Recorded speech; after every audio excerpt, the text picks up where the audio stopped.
Hello students, मैं मीनू सिन्हा चरण। आज मैं इतिहास विभाग के छात्रों के लिए विषय लेकर आई हूँ। आज का हमारा विषय है राष्ट्रीय आंदोलनों में नारियों की भागीदारी, या आप ये भी कह सकते हैं कि भारत के राष्ट्रीय आंदोलनों को भारत की महिलाओं ने किस प्रकार प्रभावित किया, या भारत के स्त्री केंद्रित आंदोलनों ने ब्रिटिश भारत की राजनीति को किस प्रकार से प्रभावित किया। आज मैं इसी पर चर्चा करने जा रही हूँ। इसकी पृष्ठभूमि को जान लेना आवश्यक है कि ब्रिटिश काल से पहले भारतीय महिलाओं की स्थिति बहुत ही दयनीय थी। यह कहा जा सकता है कि भारत के पुरुष प्रधान समाज में महिलाओं की स्थिति पर बहुत अधिक विचार नहीं किया गया था। इस समय सती प्रथा, पर्दा प्रथा, बाल विवाह जैसी कई सामाजिक बुराइयां समाज में प्रचलित थीं। सभी वर्गों की महिलाएं घर की सीमाओं में ही रहती थीं। उनका मुख्य कार्य बच्चों की देखभाल करना, पति की सेवा करना और घरेलू कार्यों को करना था। यहाँ तक कि पारिवारिक समस्याओं में भी सलाह देने की स्थिति में वे नहीं थीं। लेकिन धीरे धीरे ब्रिटिश काल में इस प्रकार से महिलाओं को उद्धार में लाने के लिए, इस स्थिति से महिलाओं को के उद्धार के लिए कुछ महत्वपूर्ण कदम उठाए गए, जिसमें 19वीं शताब्दी के सामाजिक धार्मिक सुधार आंदोलनों ने इसका मार्ग प्रारंभ किया और ब्रह्म समाज, Arya Samaj, theosophical society, Ramakrishna mission आदि अनेक सामाजिक संस्थाओं ने तथा Raja Ram Mohan Roy, Swami Dayanand Saraswati, Swami Vivekananda, Ishwar Chandra Vidyasagar, Annie Besant, Shri Ranade इत्यादि प्रभावशाली नेताओं के विशेष प्रयासों से नारियों के सामाजिक स्तर में बहुत बड़ा परिवर्तन आया। यही नहीं, ब्रिटिश सरकार की शैक्षणिक नीति और नारी सुधार के प्रति उनकी सहानुभूति ने तत्कालीन नारियों को घर से निकालकर आवाज उठाने की ताकत दी और उन्हें यह प्रेरणा दी कि वे अपनी बात को समाज के समक्ष रख सकती हैं। और ये सौभाग्य की ही बात थी कि उसी समय महात्मा गांधी ने राष्ट्रीय आंदोलनों में भाग लेने के लिए भारत की नारियों का आह्वान किया। परिणाम स्वरूप भारतीय नारियां तुरंत गांधी जी के नेतृत्व में भारत के राष्ट्रीय आंदोलन में कूद पड़ी और उन्होंने अपने कार्यों से विभिन्न राष्ट्रीय आंदोलनों में बढ़ चढ़कर हिस्सा लिया। महात्मा गांधी के द्वारा चलाया गया असहयोग आंदोलन। महात्मा गांधी के असहयोग आंदोलन में नारी की भागीदारी ब्रिटिश शासन के दमनकारी नीतियों के विरोध में 1920 से लेकर 1922 तक गांधी जी ने असहयोग आंदोलन का संचालन किया। तब पहली बार महिलाओं ने भारी संख्या में इस आंदोलन में भाग लिया। इस आंदोलन में नारियों की भूमिका का विवरण हम निम्नलिखित तरीके से कर सकते हैं, जिसको आप नोट कर सकते हैं। पहला था गांधी के द्वारा चलाया गया खादी का प्रचार और प्रसार। गांधी जी ने इस आंदोलन के अंतर्गत महिलाओं से खादी का प्रचार और प्रसार करने का आह्वान किया। इसके लिए उन्होंने खादी चरखा गली गली जाकर बेचना और खादी की लोकप्रियता को बढ़ाने के लिए कई जुलूस निकाले। विदेशी कपड़ों की होली जलाई गई।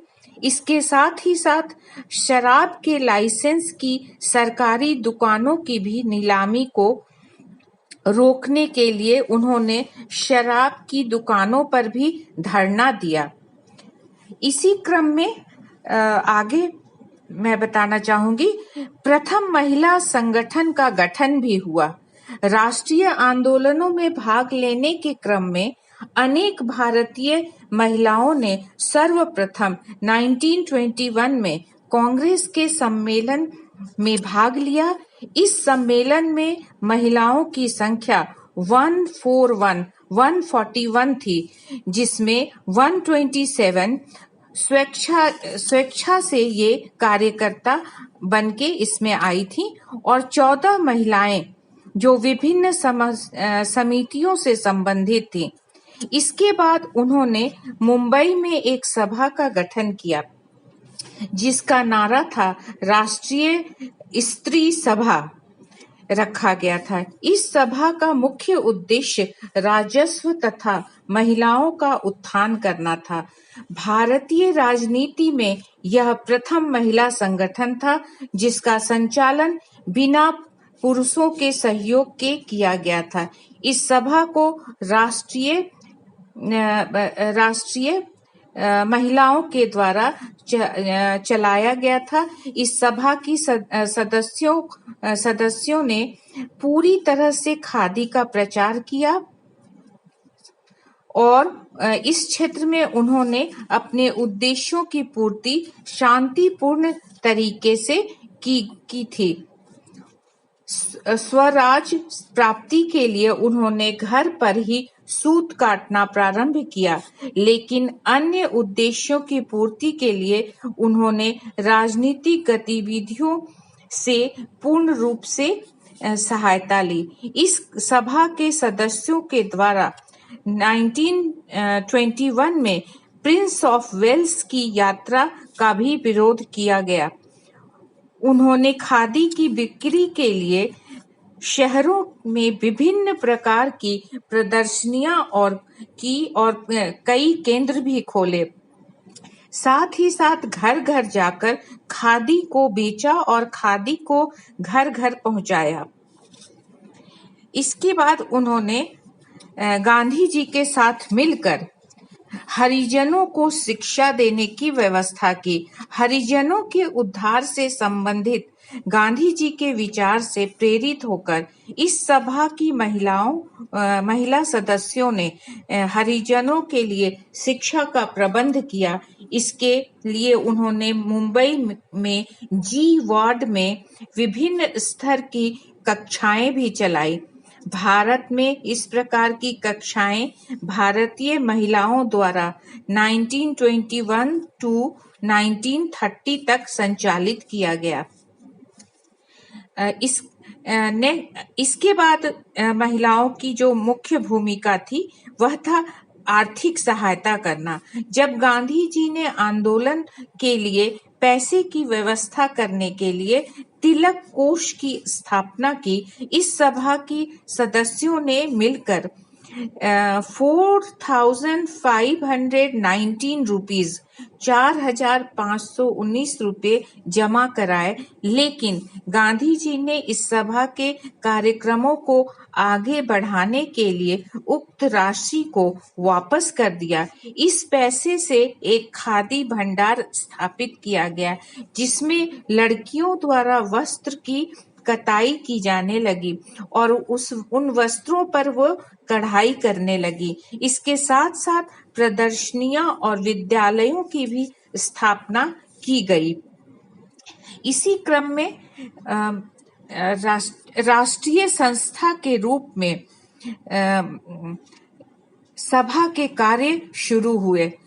भारतीय राजनीति में राष्ट्रीय आंदोलनों में महिलाओं की भूमिका पर विशेष रूप से चर्चा जब हम करते हैं तो 1910 के अंत में और 1920 के दशक में आरंभ हुआ। इन महिलाओं ने अपनी सभा का प्रयोग स्त्री पुरुष की समानता तथा महिला अधिकारों के लिए किया।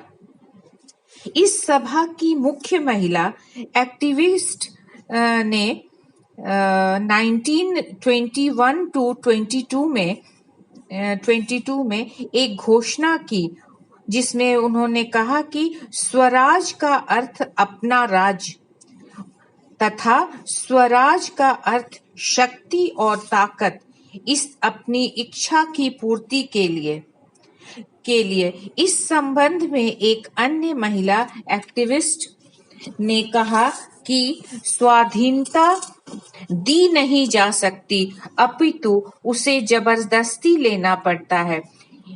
इसे हित चिंतक पुरुषों की स्वेच्छा पर छोड़ना नहीं चाहिए। यदि छोड़ा गया तो अधीनता की हाथ लग जाएगी। इसी क्रम में आगे राष्ट्रवादी पुरुषों द्वारा जो उनकी आलोचना की गई। राष्ट्रीय आंदोलन में महिलाओं की भागीदारी को लेकर कई जगह राष्ट्रवादी पुरुषों ने उनकी आलोचना की, क्योंकि वे महिलाओं की मांगों का विरोध करते थे। इन महिलाओं ने इन पुरुषों से कहा कि अधिकार बिना लड़े प्राप्त नहीं होते हैं। ऐसे पुरुष जो अधिकारों को धीरे धीरे प्राप्त करने की सलाह देते थे, वे भी नरम दलीय कांग्रेसियों की याद दिलाई, जो आंदोलन के आलोचनाओं का मुख्य आधार बन गई।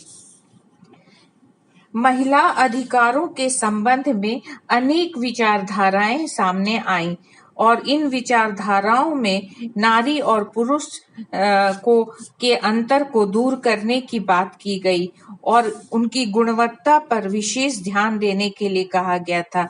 उसमें नारियों की पुरुषों के समान अधिकार की विशेष रूप से चर्चा की गई। भारतीय समाज में महिलाओं के अधिकारों के संबंध में दो विचारधारा मुख्य रूप से प्रचलित थे और उनके लिए दो तर्क रखे गए थे। पहला तर्क था, औरतों को अधिकार इसलिए मिलना चाहिए क्योंकि उनकी भूमिका माँ की होती है, और दूसरा तर्क ये दिया गया कि नारी पुरुषों के जैविक असमानता होती हैं, फिर भी उनकी इच्छाएं एवं उनकी क्षमताओं के अनुरूप उन्हें अधिकार मिलना चाहिए। यह उपर्युक्त चर्चा हम लोग मुख्य रूप से असहयोग आंदोलन में नारियों की भूमिका के संबंध में किए थे, और जिससे मुख्य बातें जो उभर कर आती हैं कि गांधी जी ने महिलाओं को किस प्रकार अपने आंदोलन से जोड़ा और उनके लिए पुरुषों के समान अधिकार की बात की और उनको एक समाज में पुरुषों के समान प्रतिष्ठित करने का प्रयास किया। इसी को हम अपने सेकंड पार्ट में कंटिन्यू करेंगे।